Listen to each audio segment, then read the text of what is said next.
Hello, everyone from Chelsea Fan TV. I hope we're all doing very, very well. Big up to all of you, and I hope you're having a fantastic evening. Not as fantastic as it could have been, if we're being totally honest, because Liverpool ended up beating Bournemouth 4-2. I watched that game, and what a game of football it was. I mean, it was a fantastic game. No denial of that whatsoever. That was brilliant. And honestly, Bournemouth deserve more than what they got out there. And Semenyo deserved more because he was fantastic. To be honest with you, I look at most of Bournemouth's players and I was impressed. I was impressed with Semenyo. I was impressed with Evan Nilsson. I was impressed with David Brooks.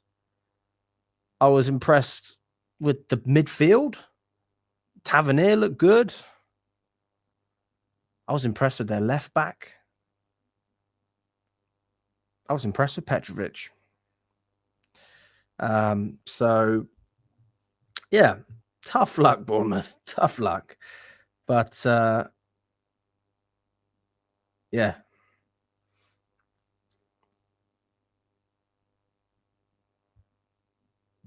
Oh, we're talking about the Liverpool fans, presumably, when you say that.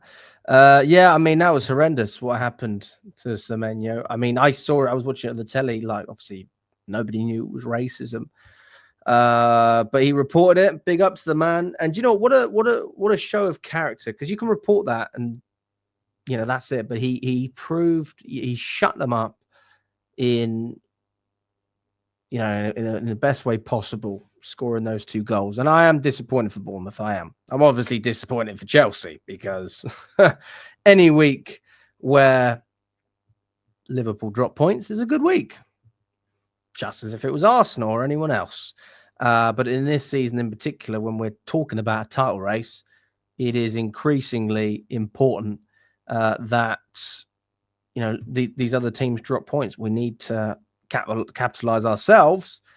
But yeah, big up to Jordan, big up to Alesso as well. Hope you're doing very well, guys. Billy, good to see you, mate. Big up to Harry Shane. Good to see you. Ekatike, bring me 10 points to my fantasy team. Big up to Amir as well. Big up to Daniel.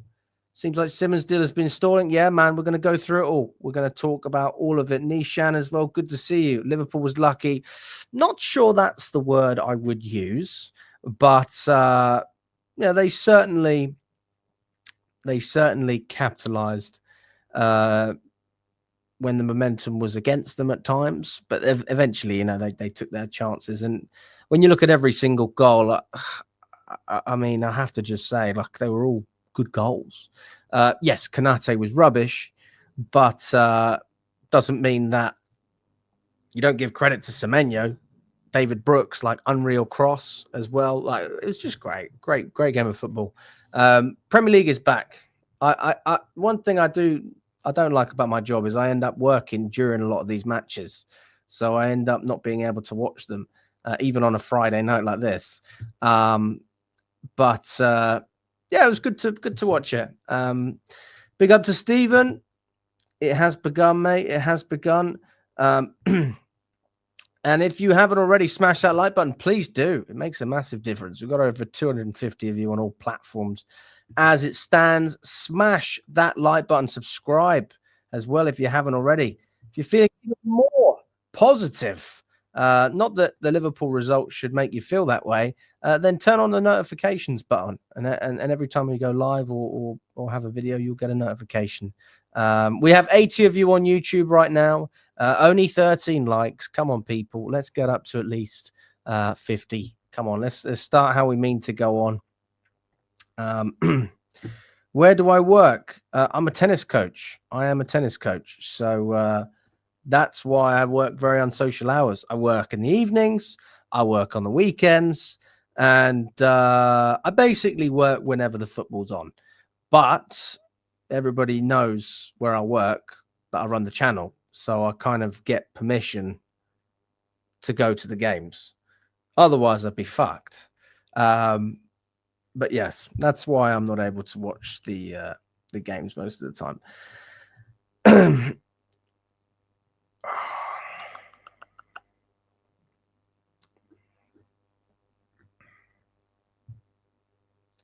So you're doing interviews during pre-season at the Bridge. Big up to you, my friend. Yep, I'll do them every game. Do I work at Wimbledon? Absolutely not. I do not work at Wimbledon. I just work at my local tennis club, guys. Okay. Without further ado, let's get straight into it. I want to run up the likes so we can get cracking. One thing, it's an unfortunate thing actually about doing live streams. I notice if you don't ask people to like, they don't do it. So that's why I keep going on about it. Big up to everyone that has liked. Big up to everyone that's watching, regardless. Okay, let's get into it. Where do we start? Let's start on a reference which has something to do with Bournemouth. Let's start off with Josh Acheampong, and this is a really interesting story. It's by the Sun. Rahman Osman from the Sun. He is yes, he's one of the people that's talking about this story at the moment. So when we look at a player like Josh Acheampong, this is what the Sun had to say. Bournemouth are scrambling to rebuild their defence and have made two desperate moves to land Chelsea startler Josh Acheampong, the Sun Sport can exclusively reveal. The Cherries are reeling after losing three key defenders in a summer clear-out that's seen Zabarnyi snapped up by PSG for 57 million, Dean Hodgson to Real Madrid, and Kirkes to Liverpool. Now, he goes on to say not many players are untouchable at Chelsea, but this summer, Acheampong is one that Chelsea don't want to lose. People in the England setup are already tipping him for a bright future. He came through the Chelsea Academy and has made a big impact on the first team already. So, according to the Sun, I mean, I wouldn't say that Bournemouth looked like a defensive crisis. Just to be very clear, I mean, I saw Bournemouth. I thought they defended pretty well, actually, in large parts of the game. Probably could have done a bit better with Salah's goal. I'll give you that. I'm trying to think about the other goals as well, like the Ekatike. That was a pretty good goal. Bournemouth could have done better in ways, but I can't sit here and say I thought they were rubbish defensively. But it's saying they are. So according to Bournemouth's manager in the Sun, Acheampong is the top priority for Bournemouth. The South Coast side have already splashed 34.6 million this week on Bafouda Dikete from Lille, but insiders say they're desperate to get a deal for Acheampong over the line. However, Chelsea are playing hardball and will only sanction a loan for the highly rated 19-year-old who they see as the next Levi Colwill. Acheampong's ability to play both at centre-back and full-back has made him one of the most sought-after defensive prospects in England, with the Blues bosses keen to repeat the Colwill formula, loaning him out for experience before integrating him as a first-team regular. Colwill played under Roberto De Zerbi at Brighton, where he cut his teeth as a Premier League star and proved he was more capable or for the task at Chelsea. But Bournemouth want a permanent deal and are hoping to twist Chelsea's arm for a sale before the window slams shut. A club source told The Sun, we have held talks and made our intentions very clear. But it's a bit difficult at the moment because Chelsea just want to do a dry loan because obviously they don't want to lose him. Hopefully their stance might change in the coming weeks as we get closer to the end of the transfer window. With less than 3 weeks to go in the transfer window, the ball is firmly in Chelsea's court. The Blues are still looking to add to their squad with strong links to Manchester United's Alejandro Garnacho and RB Leipzig's Xavi Simons. Chelsea have proved their model of buying young players and handing them long-term contracts can work, having won the Europa Conference League and the Club World Cup. They are hoping that the tweaks this summer will be enough to mount a Premier League challenge and dominate football domestically for a long time. So if we're looking at key quotes, key parts of that article, because I know people generally like the just the main. There's a lot of spiel in there, isn't there? It's a lot of rubbish which you don't necessarily need to read. But again, the club source, apparently the Sun know, they have actively tried to sign Acheampong, but there is no enthusiasm from Chelsea to do that. There's no enthusiasm from Chelsea to let a young player go who's in such a short space of time made his name known to a lot of Chelsea fans and respected as well. Let's not sit here and act like we look at Josh Acheampong as a player who can't perform in this team. We know that he can. There's no doubt about that. We know he's able to perform. I guess the question is he able to perform over a season? Is he able to perform when he's given a number of matches in a row? Is he able to perform in Champions League games? Is he able to be versatile? Some of these questions, by the way, like we've seen Acheampong play in a versatile role. We've seen him play on the right, inverting. We saw that in the Conference League last season. We've seen him play in the centre of the park as well. That was against Crystal Palace last season away. And I thought he was exceptional in that game. I actually thought he should have scored in that game as well.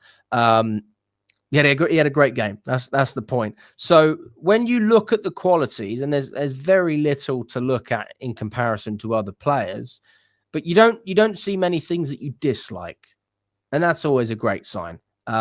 Especially when you're looking at a young defender as well. You always find that it tends to be generally offensive players that get really hyped up. Hudson-Odoi, even midfielders, to be fair, you could say as well. You don't tend to hear too much about the defenders, but I value Josh Acheampong, just to give you guys an idea of how I feel about him. I value him more than I value Tyreek George. If I had to choose between Tyreek George at Chelsea or Josh Acheampong at Chelsea, I'm not sitting there saying I want to lose either of them, but if you gave me the choice, if I had a gun to my head, then I would say that Josh Acheampong is the player that we need to keep. I don't necessarily think his market value at the moment is higher than Tyreek George, because I think you could probably justify Tyreek George being more than players like potentially Broha or even Nkunku. You could justify that being a little bit higher. I mean, he's in and around that range, so that's 20 million. If you're getting a great deal, we have sometimes, you could say 30, but I don't think that's going to be the case. Acheampong, I don't think is valued that highly, from a financial perspective. But I will say this, which is that I think he's definitely got a place in our squad this season, as a rotation option, as a player who can slot in. But for his development, I think it makes perfect sense for him to have a Premier League loan. Big up to Freedom Don CFC. I hope you're doing well. Thanks for the donation. Consistency is going to win us a league. Absolutely. This is why, when we look at what Liverpool are doing at the moment with the Bournemouth result, I mean, it's a little bit annoying, because it's like we get 3 points. Well, we do. They drop points. It helps us. So you always want to see these these teams dropping points, Liverpool, City, Arsenal, etc. I have to say, I saw a few predictions about Man United as well. I'm pretty sure Saeed said that he believes United can finish 5th. I was like, what? Are you kidding me?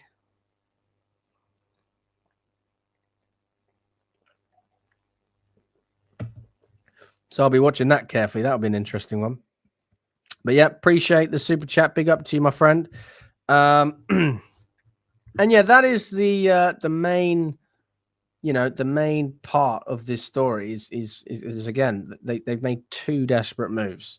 So a lot of movement from Bournemouth. And again, watching that game, Bournemouth generally hit when they look in the market and they look to invest.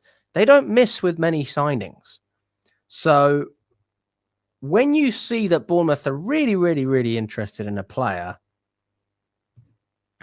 tells you that we're doing something right by having him in our squad and not looking to actively sell him.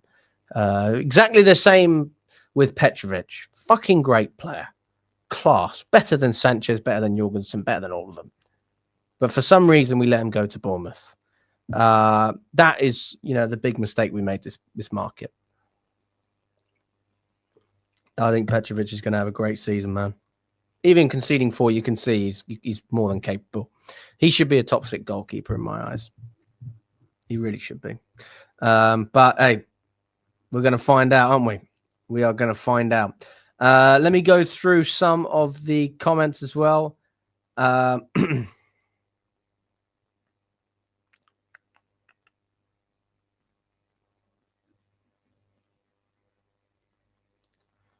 Big up to the Crimson Chin Post. Thank you very much, mate. Really appreciate it.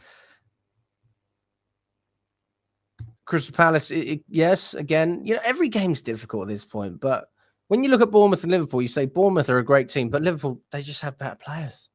And that's what's going to win you matches ultimately, just having that quality. But if the manager gets it right, that certainly helps. Keep Josh Acheampong and bring in a new centre-back because of Cowell's ACL and Badiashile back in September. Fingers crossed, like a Mark Gurhey. Yeah, I don't think we're doing that. I don't think we're doing that based on what I've seen.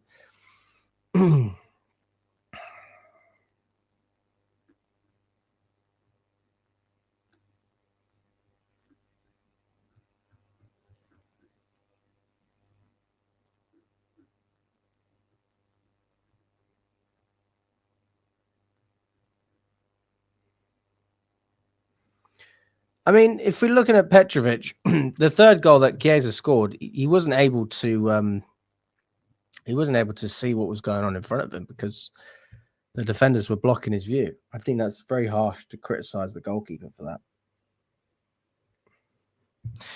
Anyway, let's move on from Josh Acheampong. Let's move on from him. I have to say, I think it's very, very intriguing what's going on.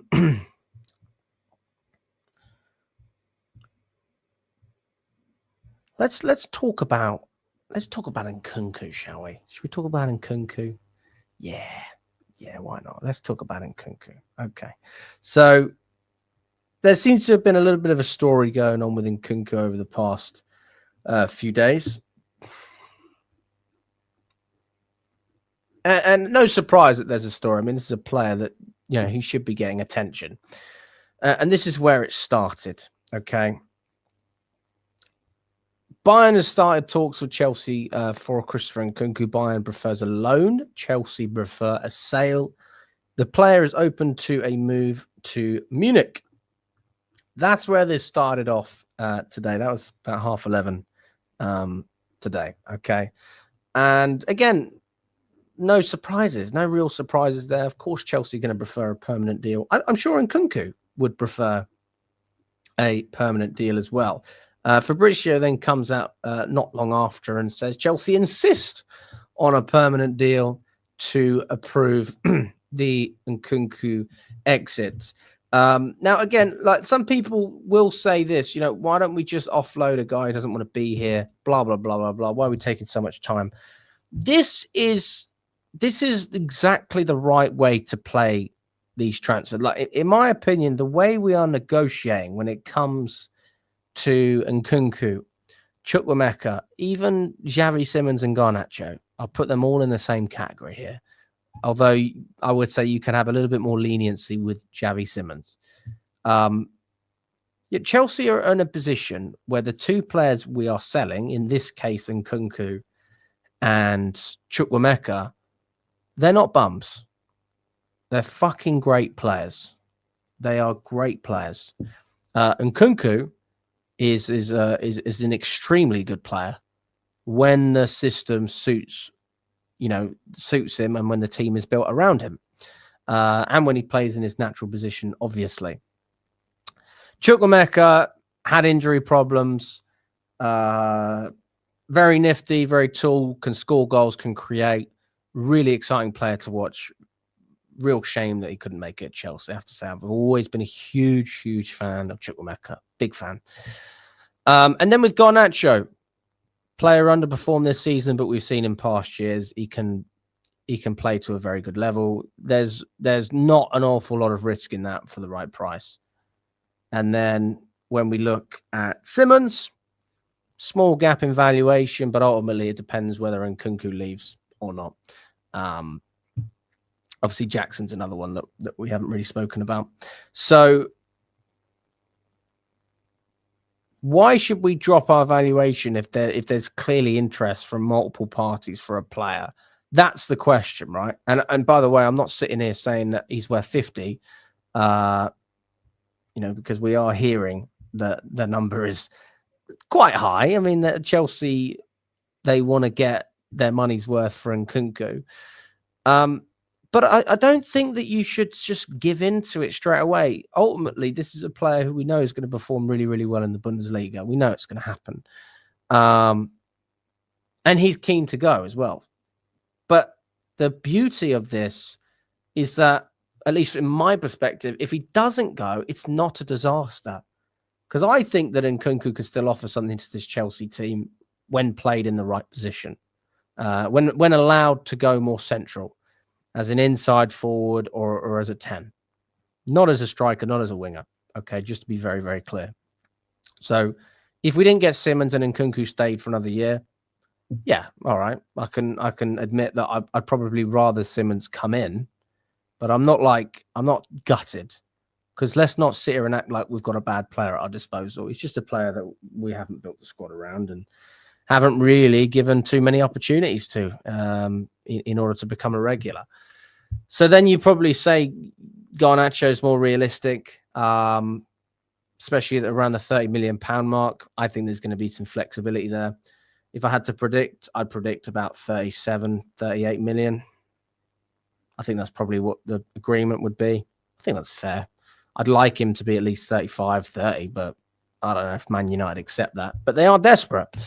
So I see the Garnacho deal going down to the wire. I see that going down, especially sort of around deadline day. Would not surprise me whatsoever. With Simmons, though, we need to get going, guys. We need to pick it up. This guy is still very keen on Chelsea. Man City are interested. He's not going to wait forever.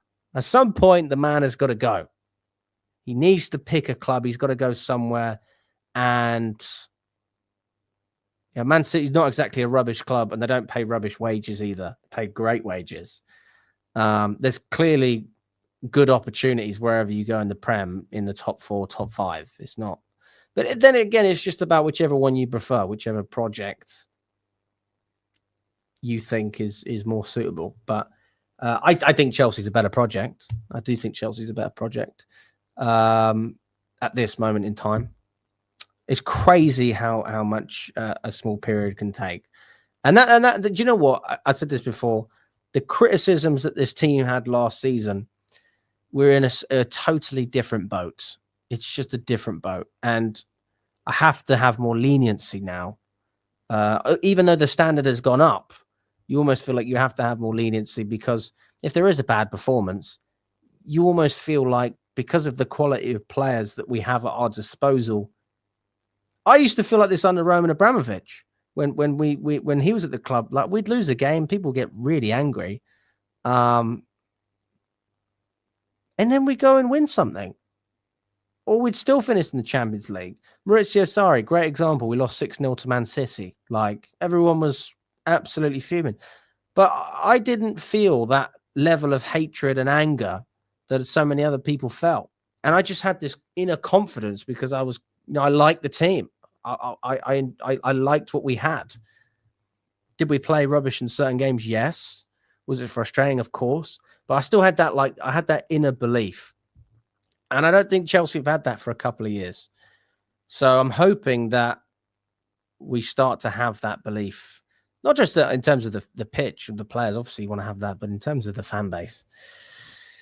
Xavi Simmons could also be a deadline deal. I'm not against that. I mean, there's certainly a good chance of that happening, but who knows? So what was I now? I was just on this one for Fabrizio. Okay, let's go a little bit further. I don't want to take too much time. Fabrizio, again, keep an eye on this one. Nkunku to Bayern. It could be an important deal to unlock the arrival of Xavi Simons. Chelsea, again, so this is what we were just speaking about. No surprises there. Yeah, 1 in, 1 out. That is the policy. There you go. Ben Jacobs then comes out. He says, Chelsea's reduced asking price and Christopher Nkunku's own desire to leave mean a deal could be reached for a permanent exit, even though Bayern's starting point is a loan deal. Club-to-club talks are ongoing. So Ben Jacobs chipping in. He has a little bit to say regarding this deal. And when we look at Bayern Munich as well, this came out from Plettigol. Bayern have inquired about Xavi Simons again in the past few days, but we were told that a move to Munich is not possible. The player is set on Chelsea. And I have to say, even though I spoke about Man City, I mentioned that the player has to pick at some point. Clubs also have to come to an agreement. And, Man City haven't got to any agreement in terms of Leipzig. So there's nothing concrete there as it stands.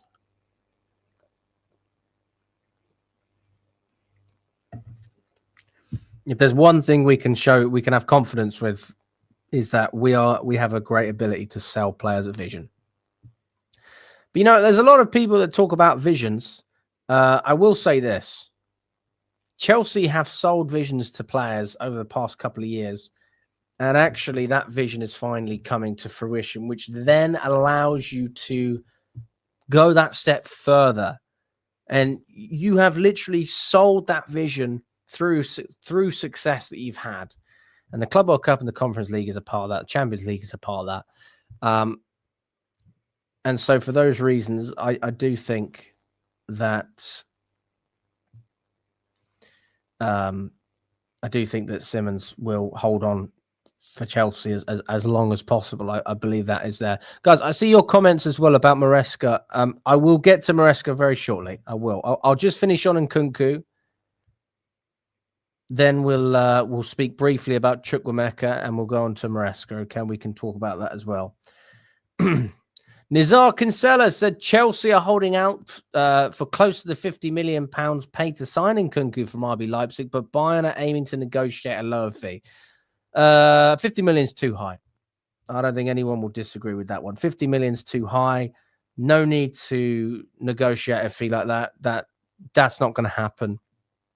45 million is still too steep, in my opinion. 40 million is reasonable. 35 is a very good deal for Bayern, but also from a Chelsea perspective, if you want to just get rid of the guy and you got to take the wages into consideration as well, he's one of your higher earners. That is something that I wouldn't have a massive issue with. But again, we're talking about being profitable. That's the Clear Lake way. They're not fucking around. So I don't see them accepting 30 million whatsoever. I do think that a deal for 40 is a fair deal for both sides. Now, let's not sit here and act like Nkunku's 31 years old. He's a very, very good player. He's a very capable player. You're not going to have any problems with this guy. People speak about him as if he has this massive ego. Nkunku never kicked up a fuss. Nkunku never did that. The thing is, he could have run a little bit more at times, but he was never a runner. Even when he scored goals for us and when he was performing, he wasn't a runner. That's the reality. He wasn't a runner at that time. So I don't think that anything... that there's no real red flags for me with Nkunku. Maybe you could look at the injuries that he's had. I would argue that actually he's done pretty well to bounce back, given the limited opportunities that he's had and the way he's been treated by the club and the manager. And I think he had a good Club World Cup campaign. So perfectly valid argument for us to demand 40 million. Once you start going above that, I do think that it's just... But if you are going to loan the guy, fine. But then you need to accept a lower fee later down the line. I don't know how many years he's got left on his contract. If someone could let me know about that, then great. But for me, 50 million is just a bit too steep. And I'll just see if there's anything else. That was Nizar Kinsella from the BBC. Plenty goal came out very recently, about 40 minutes ago. Chelsea are currently expecting 35 million plus add-ons for Nkunku. Talks are ongoing between them and Bayern. So, yeah, if you're including add-ons, like, again, that's incentivized bonuses, things like that.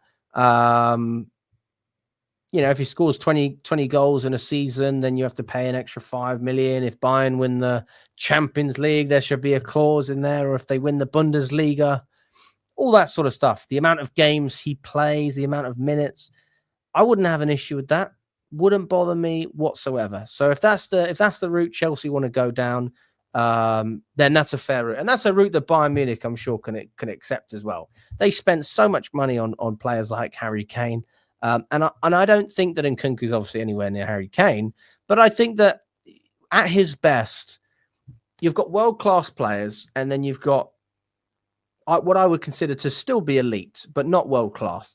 And I think Nkunku at his best is in that bracket. And I think in Germany, allowed to play in his natural position, you will see him thrive. You'll see him score, 20 goals quite easily. I really don't think it'd be an issue for him. But hey, we'll see what happens. Let me know what you think in the comments as well, guys. Let's go for a couple of comments. Looks like we need a new centre back. Hey, we'll see. I'm going to look at Maresca's comments shortly. Bayern had two choices of strikers. It was Nkunku or Nick Woltermaid. If it was a loan deal with no obligation to buy, it wouldn't make sense. I do think Maresca wants a keeper that's good with the ball, though. I don't think Donnarumma is that guy. No, I don't think Donnarumma is the guy. I agree. Absolutely agree. No one's paying 50 mil. Yeah, I can agree with that. Garnacho would be a pointless signing as no better than George, so might as well keep him and be a complete waste of time and effort on deals when Garnacho is no upgrade at all to George. I have a feeling the Xavi Simons could be a deadline deal. I don't think that Xavi Simons will be a deadline deal. I think it will be Garnacho. I think Xavi Simons will be wrapped up before deadline day, to be honest with you. There is a player, and Nkunku's just not working at Chelsea.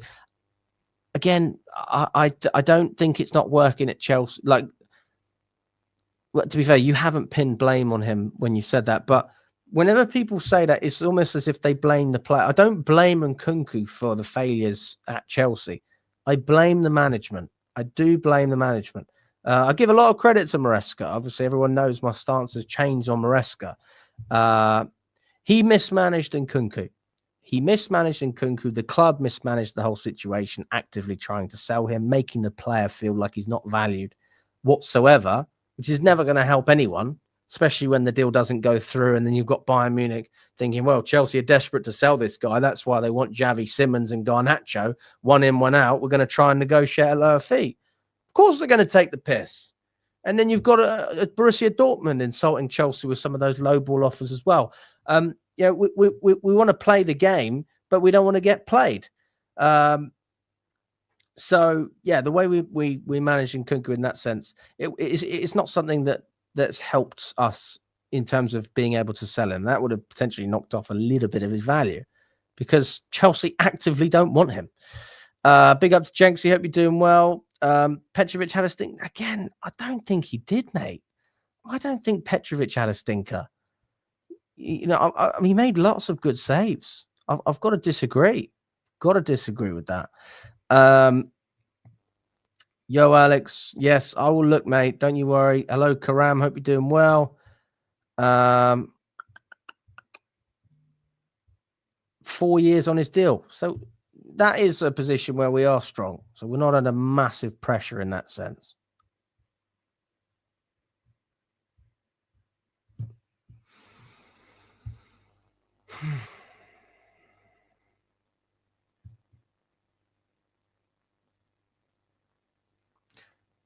I agree with you, Harvey. I thought he was good at the Club World Cup. I absolutely agree with that. I think football fans are too harsh, and I've been fucking harsh at times. No, nobody can say I haven't been harsh. Of course I have, but sometimes you need to just sit back and go assess the situation a little bit. Okay, let's look at Chukwuemeka. Here's what Enzo Maresca had to say about Carney Chukwuemeka.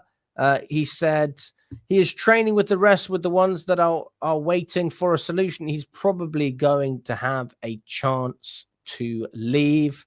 No surprise, they should certainly be given the opportunity to leave, but again, it's got to be for a respectable price. And this is where we go back to the whole saga with with Chukwuemeka, and you have to think about who you're selling to, and you're not selling to a club that's notorious for buying and spending a lot of money.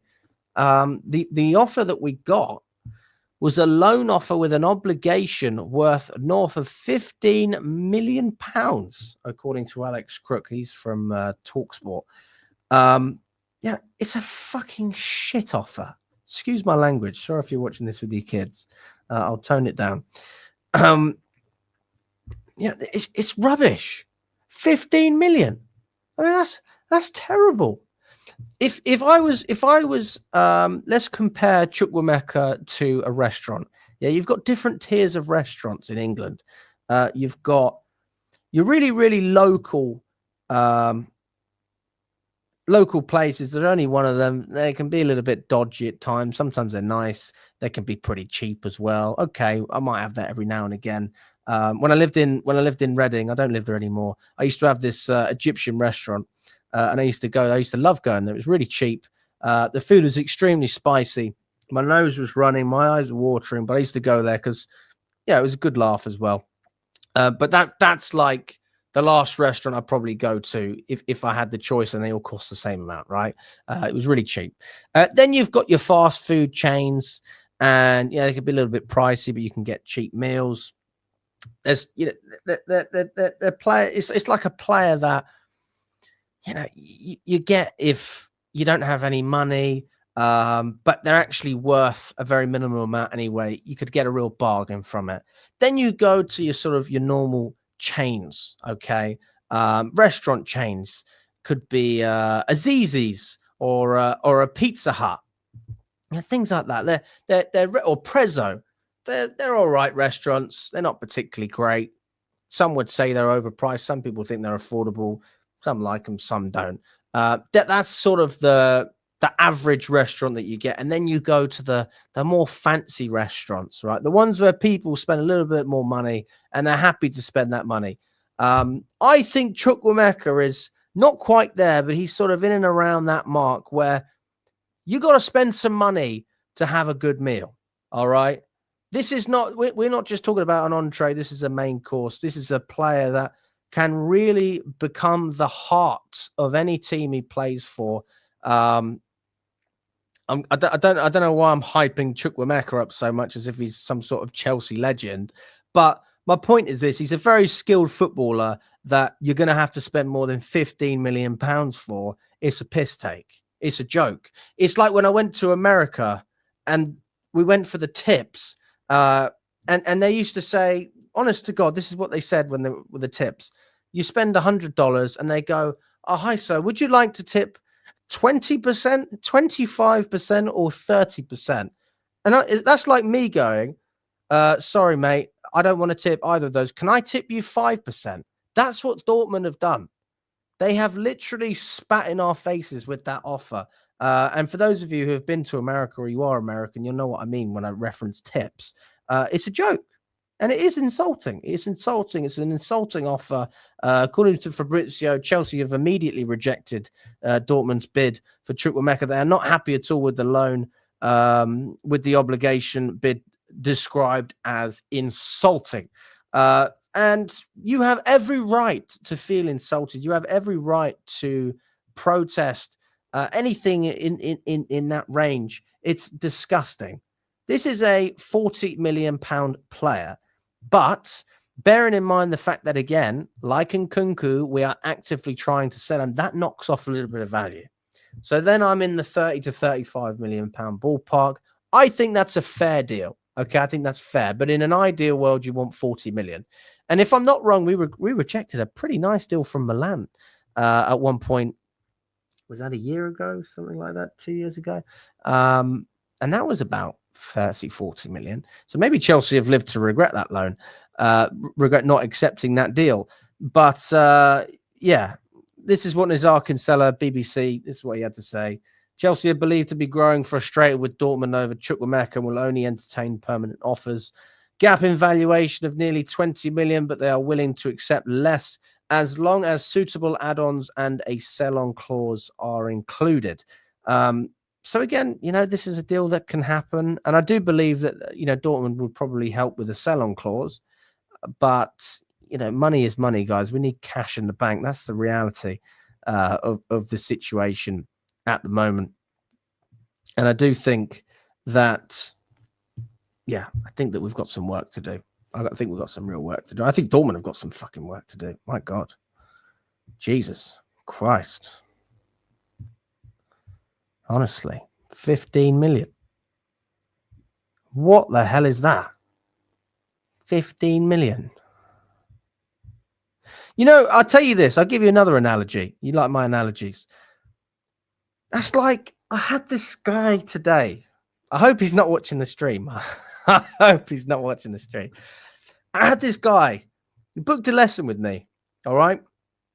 And I charge a certain amount for an hour. And he rocks up 30 minutes late. After 30 minutes, he comes. He goes, "Hi, Alex. How are you?" "I'm all right." "You're fucking late."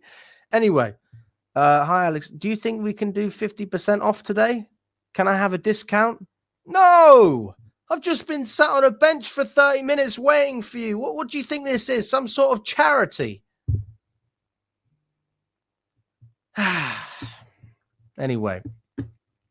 So absolutely, Chelsea, they're inclined to feel that way. There's nothing wrong with that. Absolutely. How they handle Gittins, anything below 30 million for Carney, I totally agree. Chukwuemeka is a good player. He's a quality player, and he deserves to be treated with some respect. You'd almost argue that Dortmund are disrespecting him with the low valuation. I mean, Chukwuemeka talking about not being valued at Chelsea, not liking the way Chelsea take care of their players. Doesn't look like Dortmund value you very much, mate, because they're only offering 15 million quid for you. You are worth less than Broha. You are worth less than Ugo Chukwu. Does that make you feel valued? Question mark. Honestly. Right. So I've been asked to look at these comments regarding the centre-back situation. So I'm going to see what I can find. Let's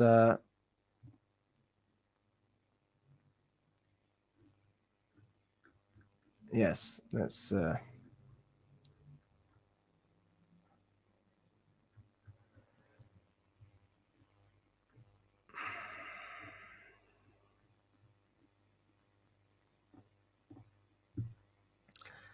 I presume this is what it is. Maresca on the need for a centre-back. Wes played 45 minutes in that position. It was the first half against Bournemouth away. Probably one of the worst first halves. What? Hang on, let me read that again. Sorry. Wes played 45 minutes in that position. It was the first half against Bournemouth away. Probably one of the worst halves since we started. Benoit playing in the middle. The Conference League final. First half we were losing. We changed him with Levi 1-4-1. It's not the same. The one in the middle is, in my way, is so important. Okay. Very interesting that he's referenced those two games. I would argue that one of the reasons that we played poorly in the Conference League final was because Gusto was on the pitch and he was inverting. I wouldn't blame that. It almost sounds like he's... it almost sounds like he's blaming it on those two players, which is not the case. But again, it's a fair comment to make. I haven't watched the presser, guys. I haven't watched the presser. So again, this is the first time I'm hearing this stuff.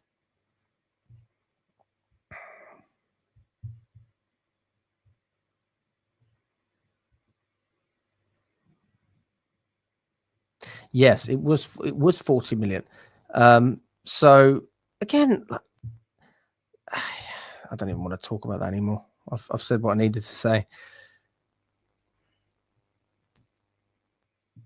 Now, I'll be real. If we're going into the season relying on Acheampong, I'm throwing in the towel.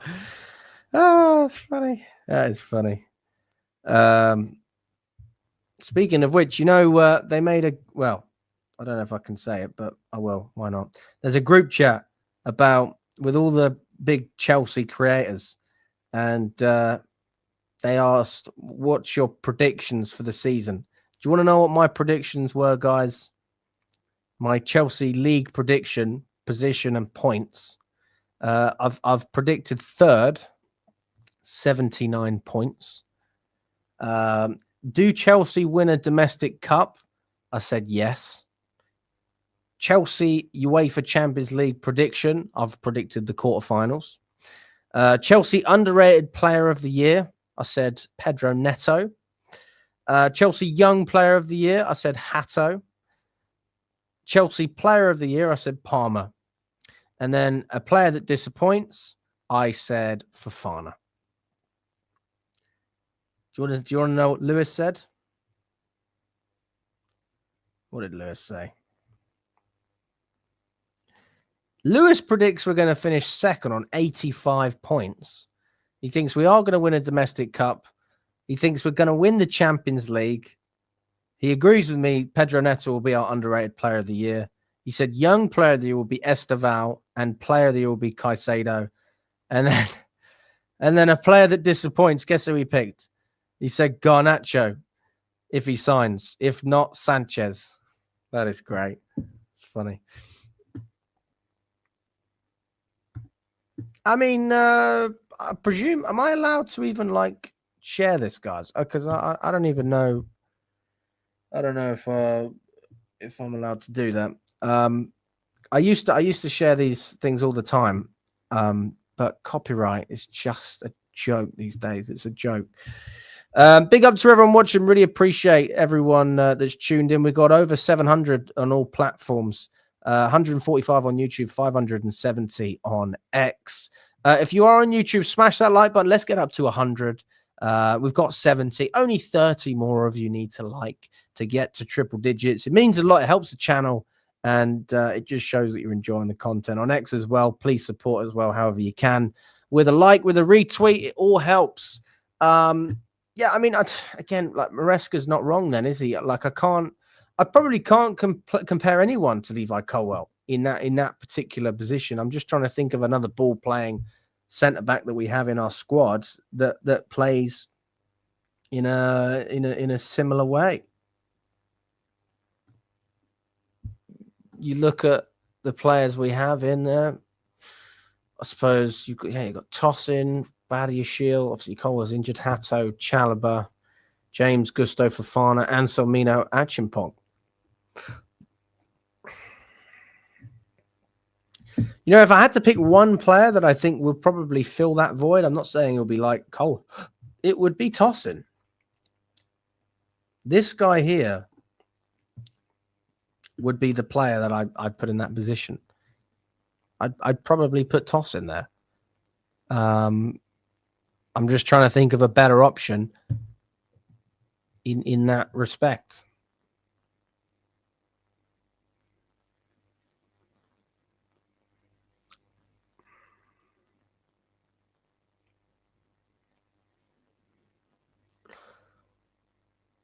But again, that depends on a number of things. We'll wait and see. I mean, then more details will come up. Again, when it comes to talk about winning the league, I think we'll be in the race. I think a genuine improvement. Obviously, you got to look at the points tally. That's just black and white, right? A bit like GA, but I also want to look at how long we're competing for. The title race was over in January. Realistically, it was over in January for us. So if we can push that to February, March, April, that's a progression. And then obviously you want to get a higher point tally as well. I said 79. Did I say something? Yeah, and we got 69 this last season. So there's definitely a progression there. We know Tosin can play. Who else could rotate with Tosin? Well, that is another conversation as well. But maybe this is one of the reasons why we don't want to let go of, Josh Acheampong. Maybe there is a place. Again, I'm not saying he's playing in that position, but I mean, he hasn't gone. Anselmino hasn't gone. There is clearly a void. We're a little bit fragile, aren't we, in those positions? Specifically, a player that you want to play the ball out and be extremely positive with the passing.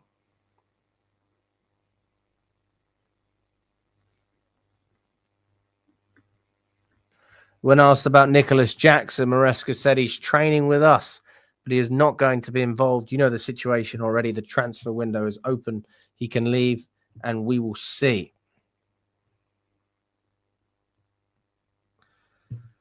When asked about the left wing position, he said on the left side we have Jamie Gittins and Tyreek George, so probably also there we need something. It's not just about better central defender, it's about what we need in this moment. Maresca continues on about the need for a central defender who plays central in build-up. The one in the middle is in the middle for a reason. He is the one who recognizes situations, breaks lines. It's not the same playing in the middle as on the left side. Maresca is Pies then tweeted out saying Maresca is really not happy with this defender profiling issue, and he has laid it out tactically to the media. All good and well posting briefs about saying Maresca wants X, Y, and Z when you sign someone, but can you back the man when he has gone public about a need?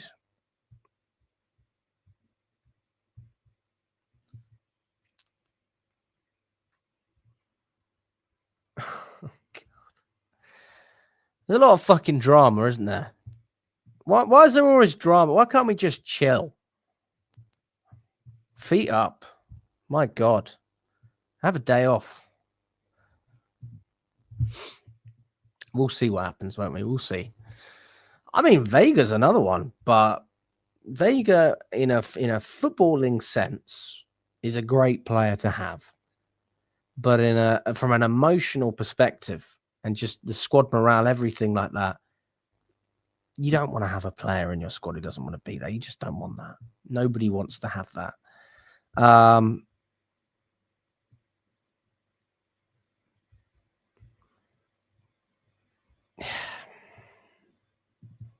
What do you think, guys?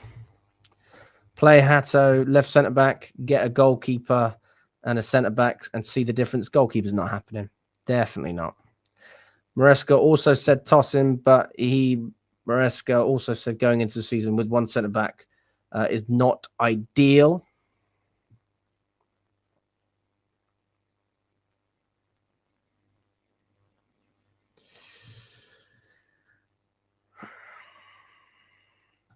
It's always drama. Yes, that's true. Maresca's definitely losing sleep over Colwell. Come on, directors, back our gaffer. Don't mind the honesty. I don't think there's anything wrong with the honesty, to be fair. I don't think there's anything wrong. No drama at Chelsea. We are the Shakespeare of football. Michael says, get a centre-back. Daniel wants Bastoni. Vega back in, says Spy. I think these are fair answers. These are decent answers, but yeah. Let's see what everyone else has had to say. Let's see what else is going on. I feel like I might have missed something.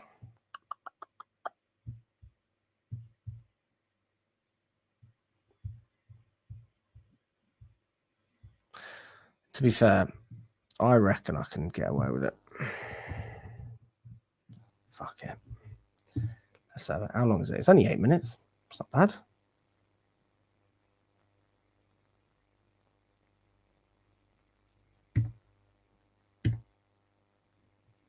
Let's give it a crack, shall we?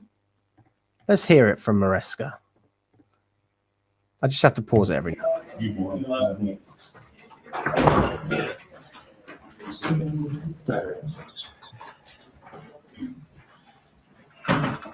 Right, let's hear it from him. That's what I want to hear. Let's see what you have to say, mate.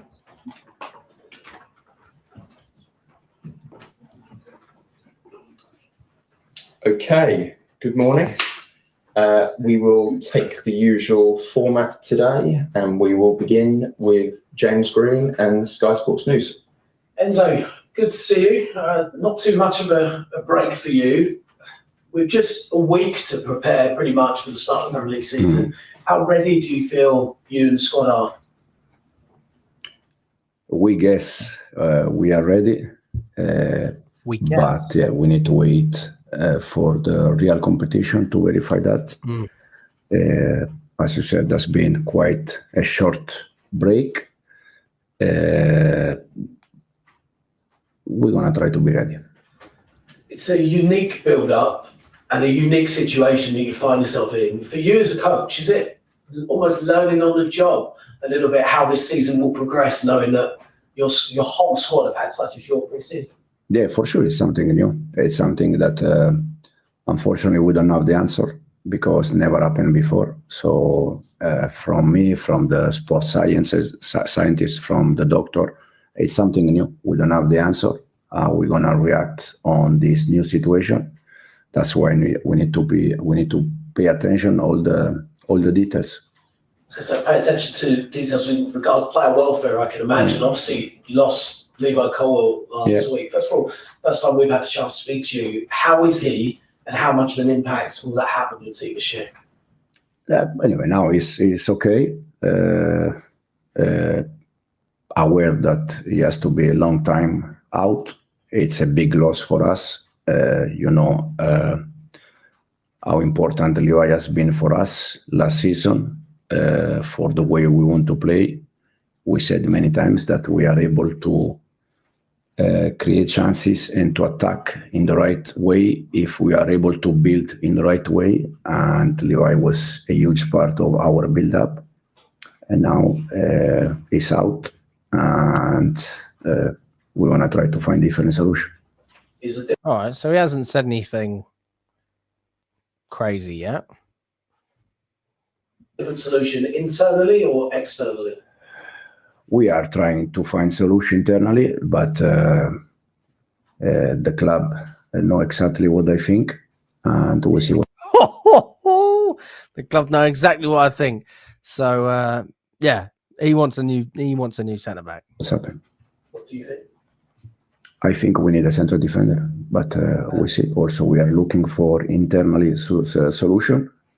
But as I said, the club knows exactly what I think. And with the transfer market, I know you said the club are always active. If there's no other business between now and close of the window, would you be happy with the squad you've got to attack a season that includes Champions League football this year? We have a fantastic squad. We are happy with the squad we are, no doubt. But we said many times that when the window transfer is open, anything can happen. Look, my final question, we are building up to a brand new campaign. What are your expectations out of this Chelsea side this year? Because it feels like there's a completely different aura around the club, not just internally, but externally. A lot of fans are tipping Chelsea to compete for the Premier League title this season. Certainly that wasn't the conversation last year. So for you, how do you see a successful season come the end of this campaign? No, for me, this show how good the team has been this season. Because as you said, when I joined the club 1 year ago, the noise around the club was completely different noise compared to now, for many reasons. Now, personally, I always said the same, that for me, I don't like to look in 2 months, in 3 months, in 4 months, because that doesn't exist in football. I like to watch tomorrow. I like to be focused on tomorrow game in 2 days against Palace. Then in terms of target, my personal target, the target of the team is to try to improve every day. And then we see what's happening. Makes sense. Thanks. Nothing wrong with that answer. I think that's yeah. You don't want to put all your cards on the table straight away. I don't think there's anything wrong with that. I think Maresca's shown as well that I think he'd rather be a little bit humble. That's his style, as opposed to declaring war on Liverpool and everyone else that were in a title race. James. Alex? Hi, Enzo. Just following on from that, I'm sure you've heard that Arne Slot said that he expected Chelsea to win the league last season. What was your reaction when you heard that? This is what Slot said about us last season. I didn't know, to be honest. I said already. I don't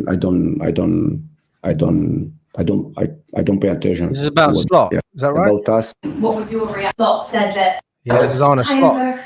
Just following on from that, I'm sure you've heard that Arne Slot said that he expected Chelsea to win the league last season. What was your reaction when you heard that? This is what Slot said about us last season. I didn't know, to be honest. I said already. I don't pay attention what the other people say about us. Also because it's easy to say that more clubs they are involved. You know, it's. I don't like to play this kind of game. I like to be focused on players, try to improve, and then what they say, they can say what they want. How much stronger do you think your squad is going into this season compared to this time last season? We are a better team for sure compared to 1 year ago, and the reason why is because we work together every day for one season. I think what the team achieved the first season has been top, fantastic, finishing Champions League, Conference League, that was the competition that we were in, the Club World Cup. So more than this was quite difficult to achieve something more. Now it's a new season and we see. Crystal Palace on Sunday at Stamford Bridge, we watched the Community Shield. How highly do you rate them? How big a test will this be? It will be very, very difficult. Has been the Community Shield, has been the FA Cup against City. So they beat in 2 finals, probably the 2 best team in the last 10, 15 years in England, Man City and Liverpool. So this show how complicated it will be on Sunday. Reflecting on your games against them last season, arguably 2 games that Chelsea could have won, should have won. I think in both games probably we deserve something more, but sometimes you didn't deserve and you get points. So it's football, it's normal. But for sure, as I said, the 2 finals they won show how good they are. You said Wesley Fofana could be back in the matchday squad at the weekend. Is that still the case? You're hopeful to give him some minutes? He could be available, and we see. Thank you. Good luck. Thank you. Thanks, Alex. Nizar? Hi, and so how is Badiashile, Lavia, and Trevor Chalobah as well? How they are? Yeah, no. Benoit is in the process to come back. Romeo exactly the same, and Trev is okay. I said that was too hot for him. Just wanted to ask. Yeah, Trev, he couldn't handle the heat. So he got the early sub, but fair enough, isn't it? You don't want to cause any issues if you are really uncomfortable in that heat, especially if it's a pre-season game. Nothing wrong with that. Getting ready for the real deal against Palace. You were speaking about Levi, and he sounds special to you, Levi Colwill. But what about the other centre-backs who are in the squad? Are they able to step up? Are you working with them? People like Badiashile, people like Josh Acheampong, people like Chalobah, could they play that role on the left side of the fence? It's not. It's Benoit. It's not in the left side. When we build with the Levi in the middle. It's different to the player in the middle that in the left side. Last year we played 64 games, and we play 64 games with Levi and Tosin. Now Levi is out. The only one that he can do that job well is Tosin. But we have Premier League, Champions League, these kind of players. The rest they can adapt. Ato, that is a new one. He never played making 3, the guy in the middle last season. So it's not about be central defender. It's yes, central defender, but he has to do what? He can do that. Can he do that? It's different. It's not just about that. And also we have players that unfortunately, like Wes or Benoit, they have in this moment some problems. And this is the reason why I said that the club knows exactly what they think about central defenders. Okay, we'll finish that section there. Cameras off, please. Right, there you go. So that's what Maresca said. Yeah, he's quite serious, pretty serious, but nothing wrong with being serious. It's a serious time. We need to start getting some results. So I don't have any issues with what Maresca's saying. I think he's perfectly entitled to want another centre back. But at the same time, if you want to get potentially 3 new players in the door, Simmons, Garnacho, and a centre back, you have to make some moves now. And that means you have to get rid of Jackson, you have to get rid of Chukwuemeka, and you have to get rid of Nkunku. Getting rid of all 3 of those players is going to be really the defining factor with anyone that we bring in. If we don't get players out, nobody's coming in.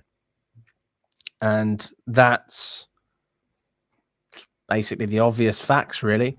But listen, I'm going to wrap it up there, guys. Really appreciate everyone jumping on to the stream. If you haven't already smashed that like button, please do. Appreciate everyone watching on YouTube and on X as well. We've got over 750 people on all platforms. Enjoy the rest of your evening. We'll catch up soon. I will be back with another stream tomorrow, and we will preview the Palace game. All the best, guys, and